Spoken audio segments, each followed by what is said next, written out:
Esse é o exercício 2 da aula 10. E ele pede o seguinte: faça um programa que preencha dois vetores de 10 elementos através de entradas do usuário. O usuário precisa preencher dois vetores, cada um com 10 elementos. Após a definição dos dois vetores, quer dizer, depois que o usuário entrar com os valores, construa um terceiro vetor onde cada elemento corresponde ao dobro da soma entre os dois vetores. Então tem que criar um terceiro, somar os dois vetores anteriores, os elementos correspondentes, cada um dos dois vetores correspondentes, multiplicar por 2, que é para dobrar, e guardar no terceiro vetor. Ao final, imprimir o resultado. Então, preciso de três vetores, eu vou chamar de V1, V2 e V3. Então, eu preciso fazer um for com i variando de 1 até 10 para preencher o primeiro vetor. Vou chamar de V1. Então, aqui eu preciso fazer o V1 receber um input, que é o usuário entrar com os valores.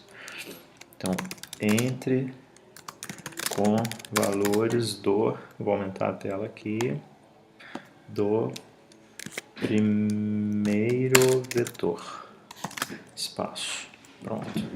Aqui vai rodar 10 vezes, o i está variando de 1 até 10, e falta fazer o índice do vetor, aqui, ó, que eu estou deixando para lá.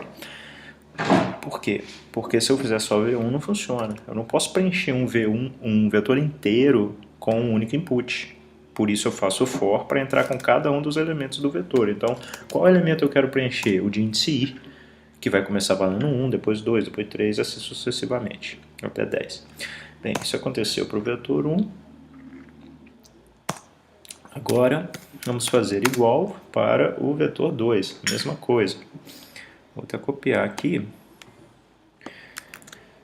para cá.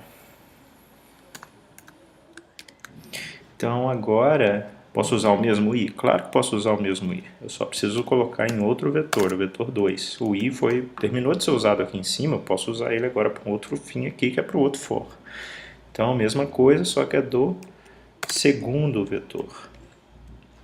E aí, nesse momento eu já tenho os dois vetores. Eu posso fazer um for, que é para copiar os elementos de V1 mais V2 para o V3, multiplicado já por 2. Então, mais um for aqui, onde eu posso usar o i de novo? Claro que eu posso, eu já acabei de usar ele ali em cima. Então, agora é um V3, que vai receber, não é mais um input, que ele vai receber é o V1 do mesmo índice i, mais o V2 de mesmo índice i, tudo isso multiplicado por 2. Então eu tenho que fazer um 2 vezes todo mundo aqui, ó, fechar um parênteses aqui no final. Então o V3 de índice i recebe duas vezes a soma de V1 com o V2 nas suas posições correspondentes i, não é? E o V3 recebe também na mesma posição i. Pronto, então eu já poderia, inclusive, agora vou fazer um outro for para imprimir.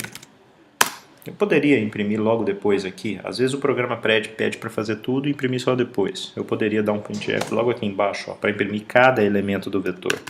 Veja que eu preciso imprimir cada elemento, então eu vou fazer um for aqui para imprimir os elementos um a um. Então aqui é a mesma coisa e eu vou dar um printf.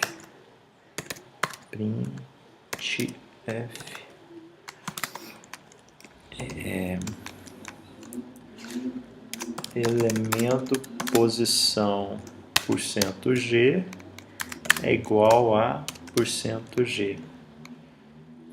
Quebra de linha. O que vai ter no primeiro %g? A posição, eu quero i. E o que vai ter no segundo? Vai ter o V3 de índice i. Então ele vai imprimir assim, ó, elemento posição 1 igual a, vai aparecer lá, esse valor aqui que foi calculado para V3 na posição 1, no caso, que é a posição i, quando o i estiver valendo 1.